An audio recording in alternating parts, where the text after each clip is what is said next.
Sports तक को subscribe करना बिल्कुल ना भूलें। आप हमें फेसबुक, इंस्टाग्राम और ट्विटर पर भी फॉलो कर सकते हैं। और हाँ, हाउसएट ऐप को भी डाउनलोड करना बिल्कुल मत भूलिएगा, क्योंकि वहाँ लेजेंड्स को हराकर आप जीत सकते हैं 2 गुना कैश। और आपको बता दें कि इंडिया ने कल रात T20 के इतिहास में सबसे तेज रन चेज का नया भारतीय रिकॉर्ड बनाया है। जी हां, ये रिकॉर्ड बना स्कॉटलैंड के खिलाफ। भारत को 86 रनों का लक्ष्य मिला था। रोहित और राहुल की तूफानी साझेदारी की बदौलत भारत ने ये लक्ष्य 6.3 ओवरों में हासिल कर लिया। इसके साथ ही ग्रुप 2 में भारत का रन रेट सबसे अच्छा हो गया। देखिए ये रन चेज और सेमी में पहुंचने का समीकरण। अफगानिस्तान न्यूजीलैंड को छोड़ना था पीछे, तो 43 गेंदों में भारत को हासिल करना था लक्ष्य। भारत ने 6.3 ओवरों में विराट काम कर दिया। T20 में भारत का सबसे तेज रन चेज। केएल राहुल और रोहित शर्मा ने ना आओ देखा ना ताओ स्कॉटलैंड पर धावा बोल दिया और फिर मैदान का कोना कोना इनके दिलकश और दबंग शॉट से गुलजार हो गया। स्कॉटलैंड अपने जिस भी गेंदबाज को लाता उसकी बुरी गत बन जाती। 5 ओवरों में दोनों ने 70 की साझेदारी कर दी, यानी अब 13 गेंदों में चाहिए थे 16 रन, लेकिन 9 गेंदों में ही हो गया काम तमाम।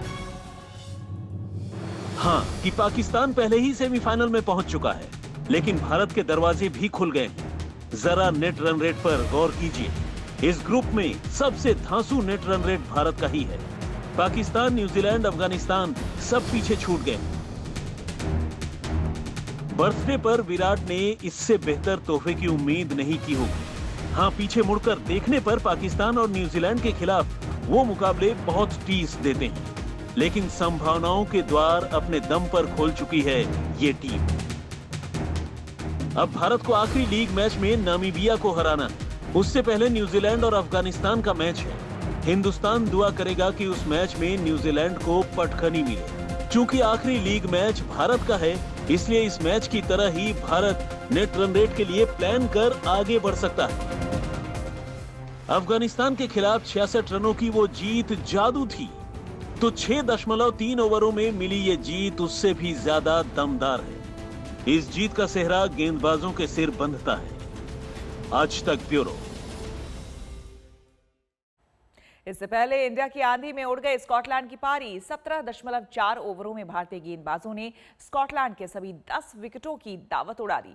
शमी और जडेजा ने 3-3 शिकार किए, जबकि बुमराह ने 2 विकेट चटकाए। गेंदबाजों के गदर ने तय कर दिया था कि इस मैच में भारत को आसान जीत मिलेगी। इंडिया की आंधी में उड़ा स्कॉटलैंड। 17.4 ओवरों में सफाचट हो गई पारी। शमी, जडेजा ने चटकाए 3-3 विकेट। वैसे ये बुमराह थे जिन्होंने पहला झटका दिया। अपने दूसरे ही ओवर की तीसरी गेंद पर उन्होंने कायल कोएत्जर को बोल्ड मारा। अच्छे फॉर्म में दिख रहे जॉर्ज मुंशी इससे पहले कि भारत को परेशान करते शमी ने उन्हें हार्दिक के हाथों कैच करा दिया। और फिर जडेजा की फिरकी स्कॉटलैंड के सिर चढ़ गई। उन्होंने एक ही ओवर में रिची वेरिंगटन और मैथ्यू क्रॉस को निपटा दिया। उनका कहर यही नहीं रुका। स्कॉटलैंड का स्कोर जब 55 था, जडेजा ने माइकल लिस्क को एलबीडब्ल्यू किया। स्कॉटलैंड के लिए सांस लेना तक दूभर हो गया। इस दबाव में उसकी पारी 85 रनों पर सफाचट हो गई। ये पहला मौका है जब इस T20 मुकाबले में भारत ने अपने किसी विरोधी के सारे 10 विकेट चटका दिए हैं। आज तक ब्यूरो। तो दिन भर भारत के सेमीफाइनल में पहुंचने के समीकरणों और स्कॉटलैंड पर मिली एक तरफा जीत की खास खबरें और विश्लेषण हमारे YouTube चैनल स्पोर्ट्स तक पर आप देख सकते हैं। सब्सक्राइब करना ना भूलें। साथ ही स्पोर्ट्स तक के ऐप को भी आप डाउनलोड कर सकते हैं, क्योंकि अब ये नए फीचर्स के साथ आ गया है। स्पोर्ट्स तक को सब्सक्राइब करना बिल्कुल ना भूलें। आप हमें फेसबुक, इंस्टाग्राम और ट्विटर पर भी फॉलो कर सकते हैं। और हाँ, हाउसएट ऐप को भी डाउनलोड करना बिल्कुल मत भूलिएगा, क्योंकि वहाँ लेजेंड्स को हराकर आप जीत सकते हैं 2 गुना कैश।